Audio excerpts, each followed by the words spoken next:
खुदावंद यीशु मसीह जिसने इस दुनिया के बेवकूफ़ों, हकीरों और बेवजूदों को चुना और उन्हें अपने साथ आसमानी मुकामों में बैठाया है, उसी के नाम में आपकी सलामती हो।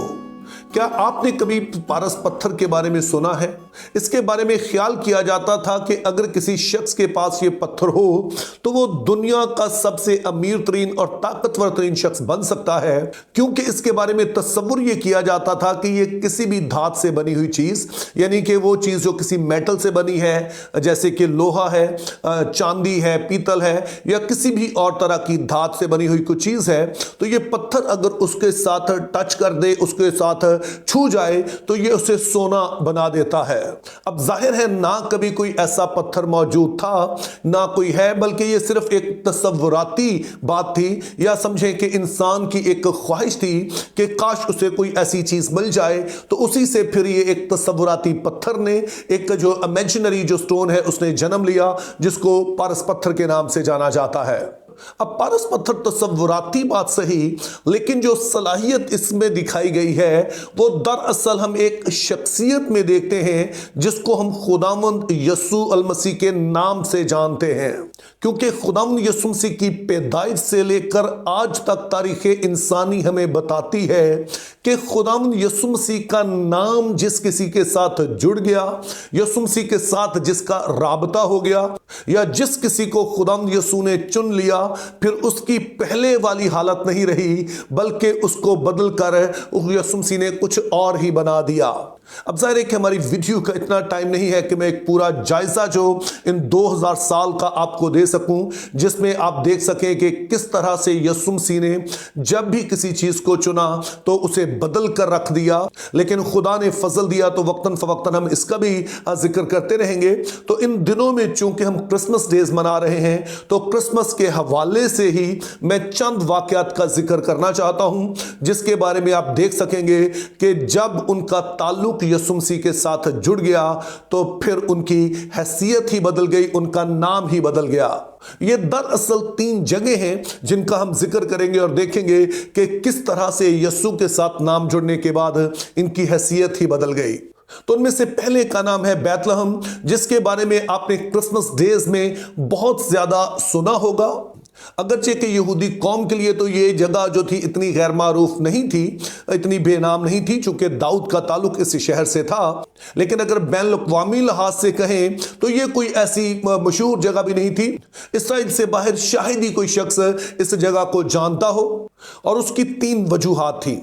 अब जिस जमाने में यीशु मसीह पैदा हुए, जो शहर थे या इलाके थे, वो 3 वजूहात की बिना पर दुनिया भर में मशहूर होते थे। पहले नंबर पर तो इसलिए कि वहां की आबादी कितनी है, यानी कि अगर कोई शहर बहुत बड़ा है तो आमतौर पर वो दुनिया में मशहूर होता था। उसका सबब ये था कि लोग वहां पर तजारत के लिए आते थे। उसका सबब ये होता था कि जब दूसरी कौमें उसको फतह करने की कोशिश करती तो वो नहीं कर पाती थी। इतनी बड़ी आबादी को ज़ाहिर है कंट्रोल करना आसान नहीं होता था। तो इसी सबब से जो बड़ी आबादी वाले शहर थे वो बड़े मशहूर होते थे, लोग उन्हें जानते थे। लेकिन बैतलहम ऐसा कोई बड़ा शहर नहीं था, बल्कि दरअसल ये एक गांव था, और ज्यादा से ज्यादा आप कहना चाहें तो ये शायद एक कस्बे की तरह था, इससे ज्यादा इसकी हैसियत नहीं थी।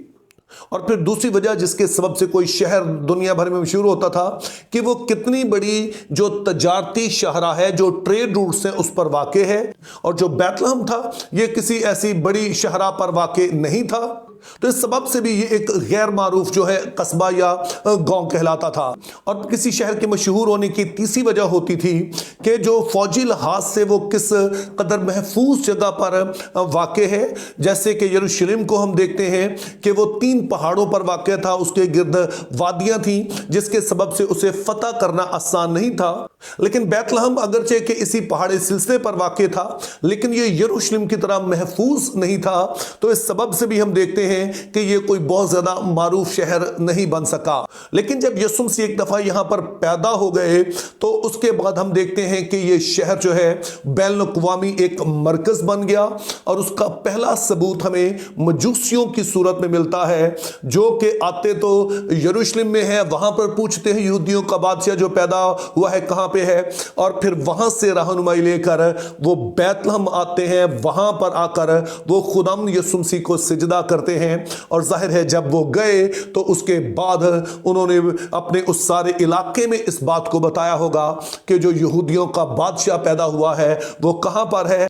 और तब से लेकर आज तक हम देखते हैं कि दुनिया भर में बैतलहम के नाम का डंका बजता है। खास तौर पर क्रिसमस डेज में हर जगह जब इसका जिक्र होता है, टेलीविजन पर, बाकी जगहों पर, तो ये गैर मारूफ शहर जो है वो इंतहाई मारूफ बन जाता है, चूंकि इसका ताल्लुक जो अब है वो मसीह यस्सु के साथ जुड़ गया है। इसके बाद हम एक और जो कस्बे का नाम पढ़ते हैं जो कि उस जमाने के लोगों की अपनी नजर में इंतहाई हकीर था, जैसा कि हम यूहन्ना की अंजील पहला बाब और उसकी 45 और 46 आयत पढ़ते हैं, जिसमें लिखा है,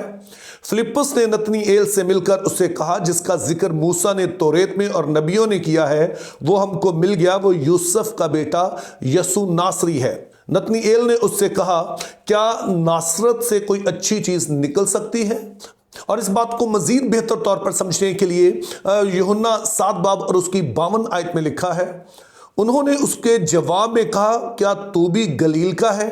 तलाश कर और देख, गलील में से कोई नबी बर्पा होने का नहीं। अब शायद आप इस बात से वाकिफ हो कि जिस जमाने में यीशु मसीह की पैदाइश होती है, जो इसराइल का मुल्क था, ये 5 बड़े इलाकों या सूबों पर मुश्तमिल था, यानी कि यहूदिया, सामरिया, गलील, फेरिया और दकिप्लुस। अब दकिप्लुस और पेरिया जो है ये पूरे तौर से गैर कौमों के इलाके थे। जो सामरिया था उसमें सामरी बसते थे, और जो यहूदिया था ये खास यहूदियों का इलाका समझा जाता था, जिसमें ये सिर्फ यहूदी लोग आबाद थे। और फिर गलील का सूबा था जिसमें मिक्स्ड आबादी थी, यानी कि यहाँ पर गैर कौमें भी आबाद थी और साथ में यहूदियों की भी काफ़ी तादाद मौजूद थी। अब वो यहूदी जो कि यहूदिया के इलाके में रहते थे, ये बाकी इलाकों के यहूदियों को कोई ख़ास अहमियत नहीं देते थे, और ख़ास तौर पर वो यहूदी जो कि गलील में बसते थे, क्योंकि उनका ख्याल था कि ये एक ऐसे इलाके में बसते हैं जहां पर जो गैर कौमें हैं वो ज़्यादा ताकतवर हैं, तो शायद ये पूरी तरह से शरीयत पर अमल नहीं करते हैं, जो बात दुरुस्त नहीं थी। लेकिन ये बात बहरहाल उस वक्त लोगों के ख्याल में शायद ये जो पाक खाना है वो भी पूरी तरह से नहीं खा पाते हैं, और कई तरह से वो इनको हकीर समझते थे, कमतर समझते थे, जैसा कि हमने यूहन्ना 7 बाब 52 आयत में देखा भी कि वो समझते थे कि ये ऐसा इलाका है जहां से कभी कोई नबी आ नहीं सकता है। और गलील ही के इलाके में नासरत था,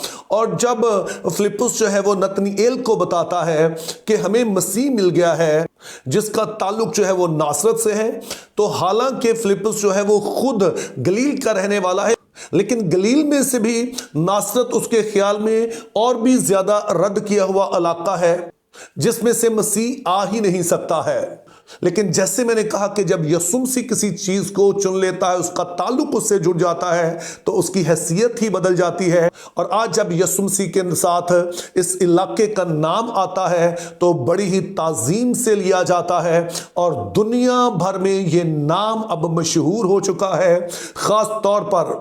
1973 में यीशु मसीह की जिंदगी पर एक फिल्म बनी थी जिसका नाम था जीसस ऑफ नाज़रेथ, और इस फिल्म को अब करोड़ा लोग जो है वो देख चुके हैं, जिसके सबब से वो इस नाम से बखूबी वाकिफ हो गए। और वो जो कि एक बेनाम कस्बा था जिसको कोई जानता नहीं था, लेकिन आज दुनिया भर में ना सिर्फ मशहूर है बल्कि उसको बड़ी कदर की निगाह से देखा जाता है, क्योंकि यीशु का जिक्र उसके साथ आ गया है।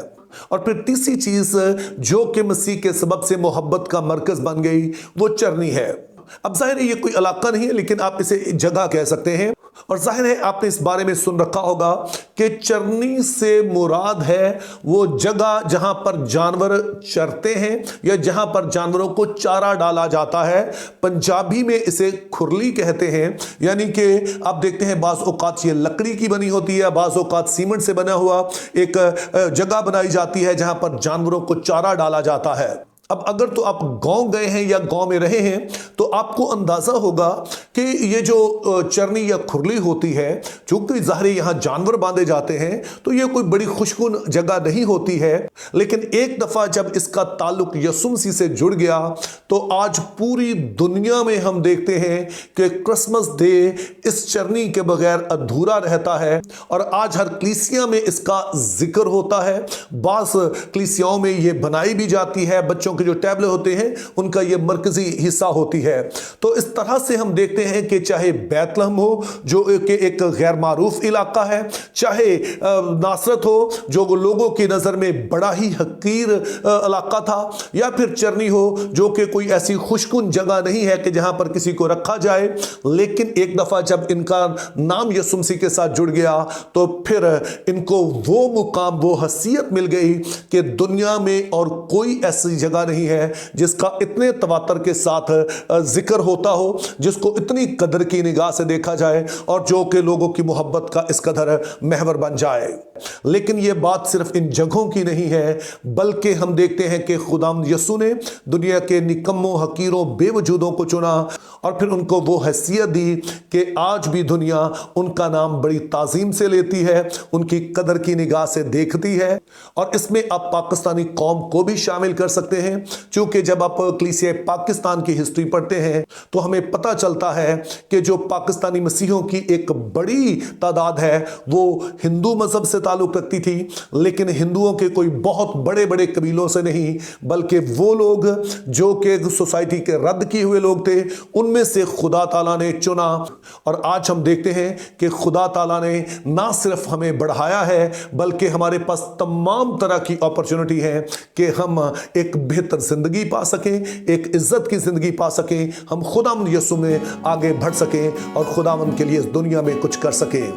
पारस का पत्थर एक अफसानी बात सही, लेकिन यीशु मसीह एक हकीकत है जो कि जिस किसी चीज को, जिस किसी शख्स को चुन लेता है, अपने साथ उसका रिश्ता जोड़ लेता है, उसे बदल कर रख देता है। Think biblically, live purposefully, have a very good day.